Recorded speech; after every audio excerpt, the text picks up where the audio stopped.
bahaya itu. Bahaya besar yang akan diprediksi ya, dijongkok bahwa akan pecah Pulau Jawa ini. 50 tahun akan datang, iya.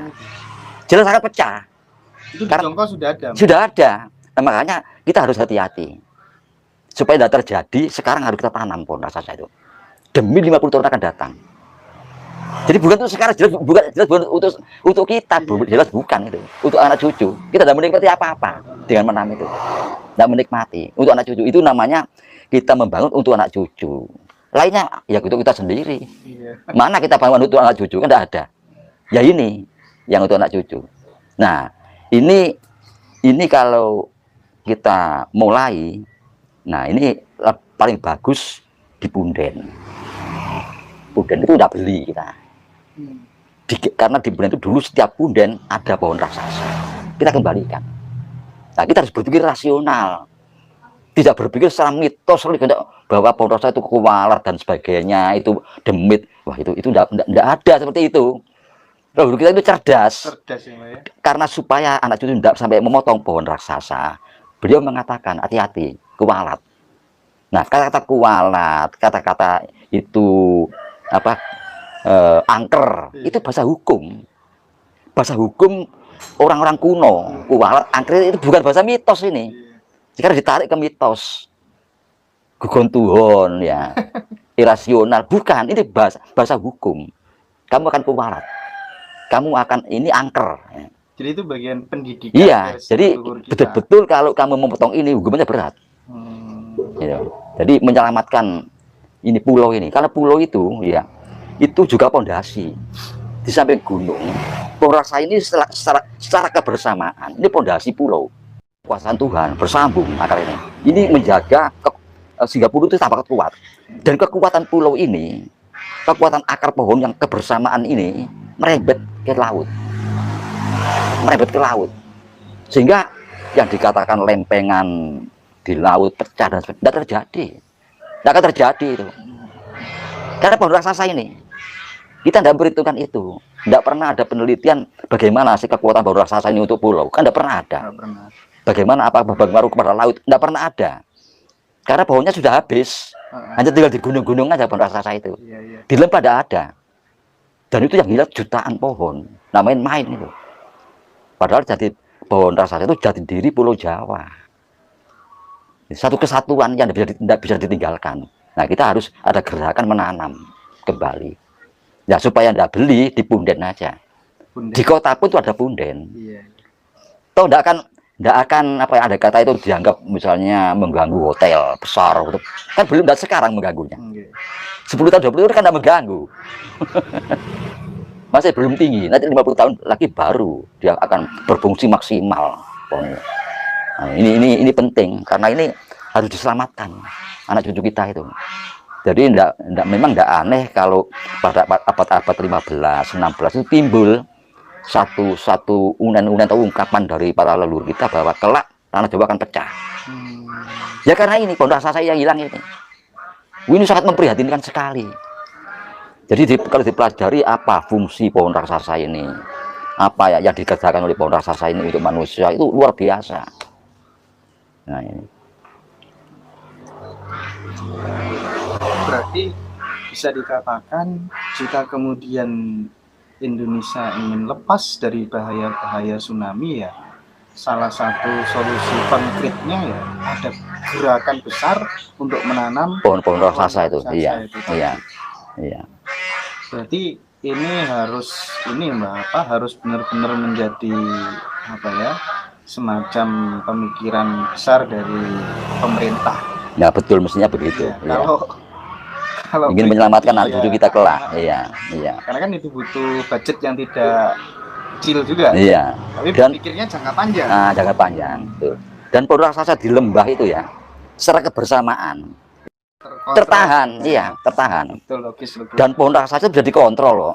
Misalnya ada cabang-cabang yang mau patah. Apalagi sekarang kan ada apa itu porlip itu yang tinggi itu untuk mengoperasi yang kira-kira tua dipatah. Kan ada. Dulu pun tidak ada, orang sudah gerak begitu. Sekiranya berbahaya. Iya. Bisa dipotong. Yang penting akarnya ini.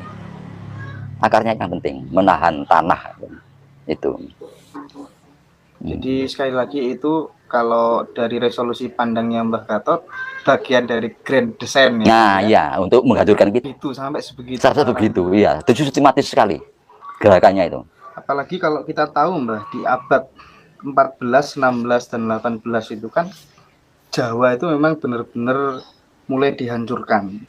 Anak-anak Jawa itu dibikin tidak senang pada Jawa, dibikin tidak percaya diri. Betul, betul. Karena keyakinan saya, Mbak, kalau misalnya Jawa itu mendapatkan supremasi dari dunia, maka Yunani kuno, Cina kuno, Mesir kuno itu ya karena sudah menganggap Jawa itu kan ibarat makanan gitu kan, prasmanan, Mbak. Iya, Lengkap semuanya iya, ada. iya.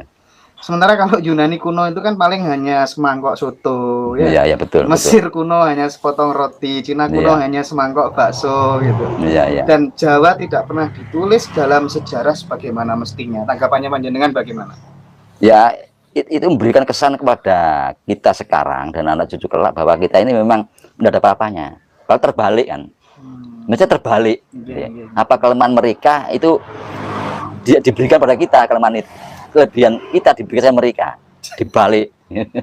Ini namanya dalam petunjuk Jawa itu dibuat sungsang bawono balik, disusang bawono balik. Oke, mudah-mudahan terkait dengan bahaya tsunami ini Indonesia bisa selamat ya Pak ya? Iya, selamat. Jadi yang kita lakukan jelas, jadi tidak bisa misalnya pohon raksasa di kota digantikan oleh bangunan-bangunan bertingkat, pencakar langit, ya tambah hancur kita, tambah membebani kan. Sehingga keturunan ketinggian tanah di kota itu lebih keras, lebih drastis turunnya. Ya Mbak, ini seolah-olah dipersepsikan sebagai sesuatu yang sangat imperialisme. Jadi semacam kayak agresi militer gitu loh. Padahal kalau dilihat dari sumpahnya itu, Tan Ayun Amukya Palapa itu kan puasa seumur hidup untuk apa?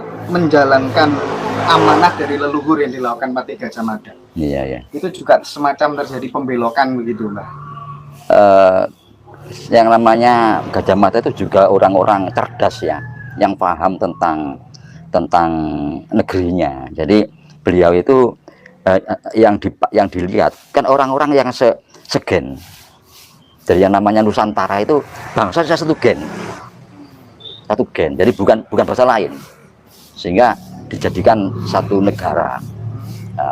Karena kita ini satu keturunan, dan alamnya sama, mempunyai sumber daya alam yang sama.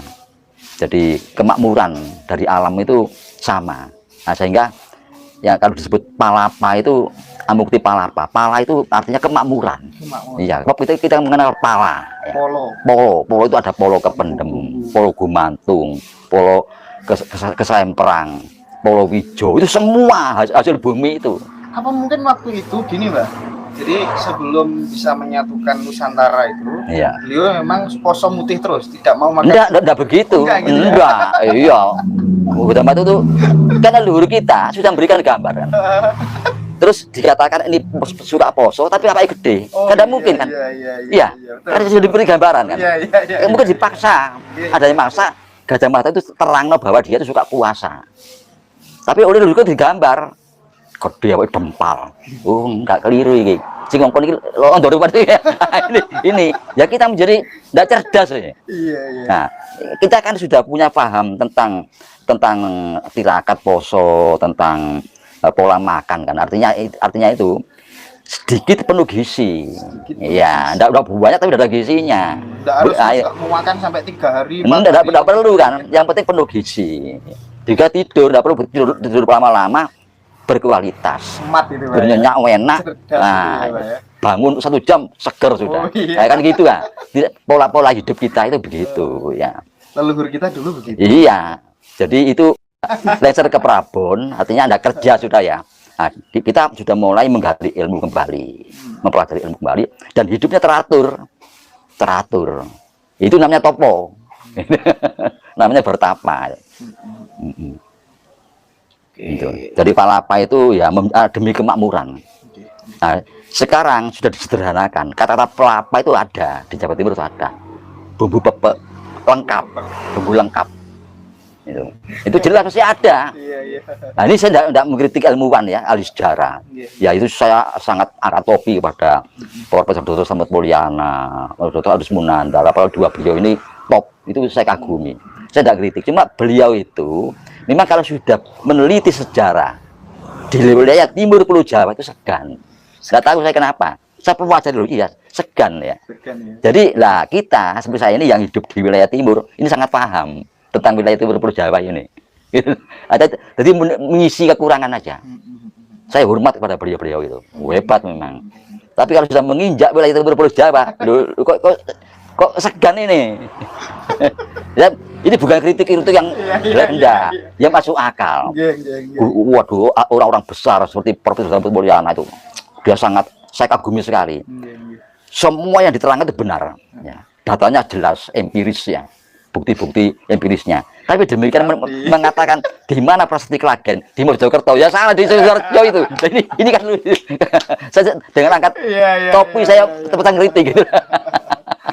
Oke, Pak Gatot, televisinya cukup sampai di sini dulu, Pak Gatot. Kita lanjutkan nanti lagi break dulu. Terima kasih, mudah-mudahan bermanfaat teman-teman.